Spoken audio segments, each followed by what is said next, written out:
12 ফেব্রুয়ারির আগে একাধিকবার যাবেন এবং তাদের কাছে দাঁড়িপাল্লা মার্কা ভোট চাবেন। কি বলেন, ঠিক কিনা?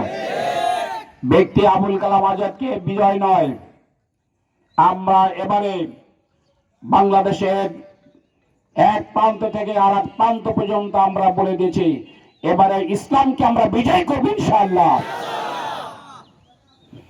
আমরা ইসলামকে বিজয় এই জন্য করতে চাচ্ছি, বাংলাদেশ যেটা আমাদের অ্যাডভোকেট মোস্তাফিজ রহমান সাহেব বলেছেন, বাংলাদেশকে বিরুদ্ধে অনেক ষড়যন্ত্র করা হয়েছে, যার কারণে আমাদের অর্থনীতি, আমাদের শিক্ষা, বিচার ব্যবস্থা, সকল ব্যবস্থাগুলো ভেঙে চুরমার করে দেওয়া হয়েছে। আমাদের সংবিধানকে নিজেদের ক্ষমতায় থাকার জন্য সেই সংবিধানকে তছনছ করে দেওয়া হয়েছে। আমরা মনে করি আগামী দিনে 3টি অঙ্গীকার করেছে। 1 নম্বর অঙ্গীকার হলো আমরা দুর্নীতি করব না, দুর্নীতি কাউকে করতে দেব না। 2 নম্বর, এই যে হ্যাঁ না ভোট হচ্ছে, বাংলাদেশকে আমরা নতুন করে সাজাবো, সংস্কার করব, এইটা হলো আমাদের অঙ্গীকার। কি বলেন, ঠিক কিনা? 3 নম্বর হলো আমরা বাংলাদেশকে এমন ভাবে সাজাবো সকল ধর্মের মানুষের যেন অধিকার নিশ্চিত হয়।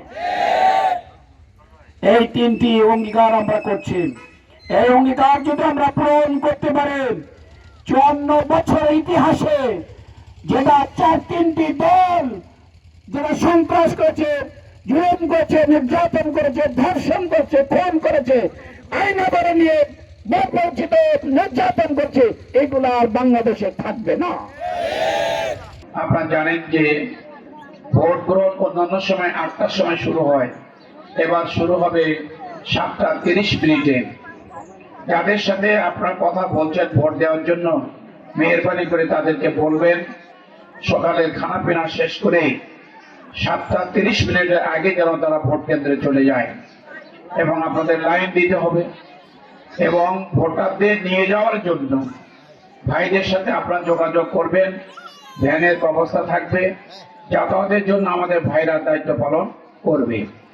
অতএব ভাইদের সাথে যোগাযোগ করা, ভোটারদেরকে বলা এবং ভোট কেন্দ্রে নিয়ে যাওয়া এবং 7:30টার মধ্যে উপস্থিত হওয়া, এই কাজটা আপনাদের করতে হবে, নিশ্চিত করতে হবে।